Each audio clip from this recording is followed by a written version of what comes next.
Horas, Baligi Akademi hadir ya untuk menuntut keadilan bagi seluruh rakyat Indonesia. It's not about Jessica Kumala Wongso anymore, but it's all about us. Ini semua tentang kita. Kalau kita diamkan, kita bungkam dengan rekayasa maha barbar, brutal, biadab yang dilakukan para oknum-oknum di Mabes Polri sana, maka kita hanya tinggal menunggu giliran siapa yang akan menjadi mangsa rekayasa mereka ya. Yang dilakukan oleh Tito Karnavian sebagai Kepala Polisi Daerah Metro Jaya 2016, berikut dengan jajarannya di Polda Metro Jaya 2016, ya, terutama Krisnamurti yang menjabat Direktur Reskrimum Polda Metro Jaya 2016, yang memanipulasi barang bukti digital, video CCTV rekayasa yang dilakukan. Eksekutornya adalah dua ahli forensik digital, yang satu dari Kepala Lab Komputer Forensik Bareskrim Mabes Polri, Muhammad Nualazar, dan rekan satu AFDI, Asosiasi Forensik Digital Indonesia, Christopher Harimandrianto. Mereka dua lah yang dipakai untuk memanipulasi barang bukti digital dengan cara apa? Menurunkan resolusi frame-nya sehingga menjadi kabur. Dia turunkan ya, mereka turunkan laju frame-nya sehingga pergerakannya menjadi halus, dari halus menjadi kasar untuk menyembunyikan pergerakan-pergerakan yang sangat vital dalam analisa forensik digital. Untuk apa mereka kaburkan? Untuk apa mereka rusak? Untuk menggiring tentu ya, untuk menggiring agar hakim sesuai dengan narasi rekayasa mereka, sehingga terciptalah peradilan sesat yang mengkriminalkan seorang rakyat ya, seorang rakyat bernama Jessica Kumala Wongso yang disel tikus 4 bulan, dimasukkan ke penjara 8,5 tahun ya, dengan bukti-bukti yang sudah mereka rekayasa sedemikian rupa, sedemikian barbar, brutal, biadab, yang seharusnya laboratorium komputer forensik Mabes Polri itu ya bertujuan untuk menjaga keutuhan data digital, justru dimanfaatkan, dimanipulasi untuk mengkriminalkan rakyat. Nah, inilah kita apanya ya. Saya fokus di sini karena kita harus fokus untuk memenjarakan, memidanakan, terutama Tito Karnavian dan Krisnamurti ya. Harusnya sebagai penegak hukum, aparat penegak hukum, bukan merekayasa, tetapi menegakkan hukum berdasarkan bukti-bukti yang benar, bukti-bukti yang otentik, bukan bukti-bukti terutama bukti digital yang sudah direkayasa sedemikian rupa, yang menipu jutaan publik pada tahun 2016 yang lalu. Jadi kita nggak bisa berhenti di sini. Tujuan utama kita memenjarakan sebagai pelajaran ya kepada jajaran kepolisian yang lain, bahwa mantan Kapolri saja dan Jenderal Bintang 2 Krisnamurti saja bisa kita penjarakan, apalagi yang lain. Nah, jadi kalau kita bungkam, maka mereka akan lolos dari jerat hukum ya. Dan anak buah mereka yang sekarang sedang meniti karir akan meniru mereka. Inilah bahayanya rekayasa maha barbar, brutal, biadab ini. Oleh karena itu saya menuliskan jawaban lagi kepada ini ya.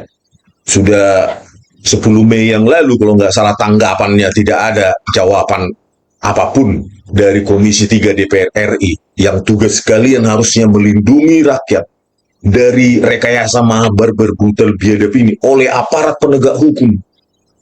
Polda Metro Jaya 2016, bayangkan produk resmi Polda Metro Jaya ya, sebagai institusi negara, masa sih hasilnya rekayasa? Ini kan harus kalian usut, Komisi 3 DPR RI ya. Tolonglah jangan cuma mikirin perut kalian sendiri, jangan mikirin gajian kapan ya, tunjangan saya bagaimana, sudah cair atau belum ya, insentif saya sudah bagaimana, sudah cair atau belum. Jangan cuma mikirin urusan perut kalian sendiri. Ini rakyat yang kalian urusi. Komisi 3, Komisi Hukum ya, saya sudah email, ini emailnya ya, ini jawaban kalian ya. Terima kasih atas informasi yang diberikan kepada kami. Selanjutnya informasi akan kami teruskan kepada pimpinan Komisi 3 Komisi 3 untuk menjadi perhatian. Apa itu perhatian? Ini sudah 10 Mei ya. Kalau nggak salah ini 10 Mei ini kalian kirim email jawaban saya ya. Oleh karena itu saya balas email kalian ya, hari ini ya, tanggal 13 September 2024 ya, sudah 4 bulan kalian diamkan masalah ini ya. Nah ini sudah saya sertakan lagi ya, tambahan ya, saya emailkan Novum PK 37 bukti ilmiah ya, rekayasa video CCTV yang dilakukan oleh Tito Karnavian dan Krisnamurti dan jajarannya, berikut dengan para jaksa pengkhianat itu yang menyajikan fakta sesat berdasarkan video CCTV rekayasa ya, fakta-fakta sesat. Kalian harus investigasi sampai ke para jaksa dan para hakim. Kok bisa menciptakan pengadilan paling sesat yang pernah ada di Indonesia bahkan dunia ini ya. Yang terhormat, ini jawaban saya hari ini ya, sekretariat, karena sudah didiamkan 4 bulan, menjadi perhatian tok katanya ya. Yang terhormat sekretariat Komisi 3 DPR RI, saya Rismon Hasyolan Zenipar, ahli forensik digital yang memiliki 37 bukti ilmiah adanya rekayasa video CCTV yang dilakukan oleh Kombes Muhammad Noel Azhar, sekarang menjabat Sespus Lapor Baris Krim Polri, ingin menanyakan tindak lanjut dari perihal yang saya laporkan. Rekayasa maha brutal ini jika dibiarkan maka semua rakyat bisa berpotensi menjadi korban rekayasa Baris Krim Polri selanjutnya ya. Berikutnya saya ingin menanyakan keseriusan Komisi 3 DPR RI dalam menangani perkara ini. Saya siap datang ke Komisi 3 DPR RI untuk membuktikannya di depan Anda. Mohon diberitahu waktu yang tepat bagi saya untuk menjelaskannya kepada kalian, Dewan terhormat ya. Kalau masih terhormat berarti masih memikiri kepentingan rakyat dong, khususnya penegakan hukum yang hancur-hancuran ini ya. Berikut saya lampirkan 37 bukti ilmiah dengan penjelasannya untuk menjadi pertimbangan serius. Terima kasih ya. Jadi hari ini, per hari ini 13 September 2024 ya, saya laporkan lagi untuk menanyakan keseriusan kalian sebagai apa ya, dewan yang terhormat yang mengurusi masalah penegakan hukum. Harusnya kalian malu. Kok bisa kepolisian Republik Indonesia di dalam pengawasan kalian menjadi kepolisian terkorup se-Asia Tenggara? Kan itu kan rekan kerja kalian itu, Kapolri itu. Kenapa nggak kalian panggil? Kok bisa ini Komisi 3 ini ya nggak kalian panggil menanyakan ini, terkorup se-Asia Tenggara? Kalian tanyakan kenapa terjadi rekayasa ini, video CCTV ini menjadi produk resmi Polda Metro Jaya pimpinan Tito Karnavian. Kalau kalian masih memikirkan rakyat ya, kecuali kalau kalian di sana hanya untuk memikirkan untung rugi. Modal saya nyalek sekian ya, modal saya nyalek sekian, untung saya nanti sekian setelah 5 tahun, setelah itu saya dapat pensiun sampai mati, kan enak ya. Kalau kalian hanya cuma memikirkan untung rugi seperti itu ya, jangan bawa-bawa nama rakyat di dewan kalian. Bawa aja dewan apa itu, perwakilan perut kalian sendiri ya. Jangan bawa-bawa nama rakyat kalau tidak peduli dengan kepentingan rakyat ya. Saya sudah buktikan itu 37 bukti ilmiah. Hai kalian anggota dewan terhormat DPR ya, yang menyandang perwakilan rakyat, pikirkan rakyat ini. Ya inilah apa yang saya lampirkan kepada kalian yang terhormat dewan terhormat Komisi 3. Tolong ini saya nggak mau minta tolong ya, saya minta ya, karena tugas kalian sebenarnya ya melindungi kami dari penegakan hukum yang barbar, brutal, biadab ya, dengan penguasaan absolut terhadap barang bukti digital karena ada menang di bawah undang-undang ya, undang-undang yang mengharuskan bukti digital itu dipegang oleh polisi ya. Tetapi justru para penyidik polisi itulah yang merusak barang bukti digital, merekayasanya sehingga dengan gampangnya membuat peradilan yang sangat sesat. Karena apa? Kami tidak bisa lagi berharap kepada Kapolri ini, Kapolri Jenderal Listio Sigit Prabowo, karena anggota dewan yang terhormat. Kalau kalian nonton ini nanti saya balaskan ini video ini ke kalian.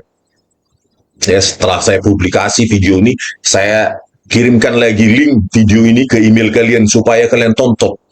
Gitu. Kami tidak bisa lagi berharap kepada Kapolri Jenderal Listio Sigit Prabowo. Kenapa? 3 kali Dumas Presis, keempat kali ini. Ya.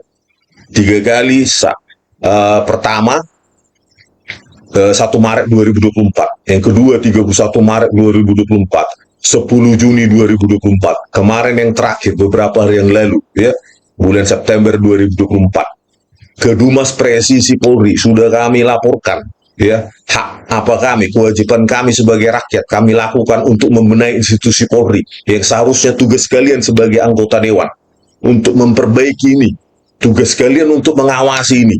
Oleh karena itulah kalian digaji rakyat, digaji keringat rakyat. Hai anggota DPR, jangan diam, bungkam, atau takut. Kalau kalian takut, bagaimana dengan rakyat? Kalau kalian takut kepada polisi, bagaimana dengan rakyat? Kan harusnya kalian gagah di depan Kapolri itu. Jangan cuma selfie-selfie saja, ya. Ketika sudah rapat kerja, ya, langsung selfie-selfie. Bagaimana wibawa kalian di depan Kapolri? Kalian kan rekan kerja yang harus disegani oleh Kapolri supaya omongan kalian didengar. Bukan takut, bahkan selfie-selfie. Untuk apa selfie-selfie? Ya, pekerjaan kalian adalah melindungi rakyat. Ini penegakan hukum ancur-ancuran. Ya, kenapa ancur-ancuran? Itu kepolisian terkorup se-Asia Tenggara. Apa nggak malu kalian? Komisi 3 itulah mahakarya kalian. Ya, ini tugas kalian, ini usut ini. Sudah saya bilang, ya, tadi, kalau kalian kurang ngerti, panggil saya, pertemukan saya dengan itu Kapolri di tempat yang sama, ya, waktu sama, tempat yang sama, biar kita buka sekalian di depan dia, supaya Kapolri ini jangan bungkam terus, ya. Dumas Presisi yang dia bangun tahun 2021 biar ada gunanya, bukan cuma jawaban formalitas tidak berkadar pengawasan. Jawaban apa itu? Jadi Komisi 3 DPR, tugas kalian ini mengusut ini, ya, karena ini sangat barbar, brutal, dan biadab yang belum pernah terjadi di Indonesia, bahkan dunia ini. Gitu. Yakinkanlah pada diri kalian bahwa ketika kalian mengusut ini, kalian berbuat untuk semua rakyat Indonesia supaya apa? Jangan terjadi lagi. Ya, dilakukan, ya, barbar, brutal, biadab, ya, rekayasa ini dilakukan oleh oknum polisi, ya. Oknum atau semua, ya, 1 Polda Metro Jaya 2016 itu produk resminya rekayasa pimpinan Tito Karnavian dan Krisnamurti. Ini mereka ini, ya, ada Muhammad Noah Lazar di sini, ya, Kombes Pol ini sekarang, bayangkan masih digaji rakyat ini masih digaji rakyat mereka ini, Muhammad Noah Lazar dan siapa ini, si Krisnamurti ini, ya. Jadi kalian harus berpihak pada rakyat. Kerjakan tugas kalian supaya rakyat menjadi bangga membayar gaji kalian dari keringat rakyat. Ya, jangan urusin cuma pilkada saja. Ya, itu urusan perut kalian itu. Untuk proyek-proyek kalian, gak ada kepentingannya untuk rakyat itu. Oke, ya, anggota DPR RI, Komisi 3 DPR RI, ya, kalian jangan bungkam kalian untuk kepentingan rakyat. Ya, sudah 4 bulan saya tunggu-tunggu, gak ada berita dari kalian, cuma menjadi perhatian pimpinan Komisi 3. Kalian anggap rakyat itu apa? Ya. Kalian anggap rakyat itu siapa rupanya? Apa kalian cuma mikirin keluarga kalian? Ya. Jadilah benar-benar anggota Dewan Perwakilan Rakyat yang melindungi rakyat. Ya. Ini kan karena tidak ada pengawasan kalian yang ketat, makanya Listio Sigit Prabowo ini bungkam saja, ini sudah saya laporkan. Ya, 3 kali, ke-4 kali kemarin bulan September ini, 4 kali Dumas Presisi, nggak ada jawaban. Ya, ini karena apa? Pengawasan kalian kurang ketat, padahal wewenang dia sangat besar, ya, menahan, ya, mencara segala macam ini. Udah lagi anggarannya 114 triliun, kalian naikkan terus setiap tahun. Jangan hanya mengurus masalah receh-receh di kepolisian itu, 114 triliun, harus kalian tindak lanjuti. DPR RI, ya, Komisi 3 terutama, ya, jangan lindungi para prekayasa ini. Oke, begitu dulu. Sekian dan terima kasih dari Tepian Danau Toba yang indah, Horas.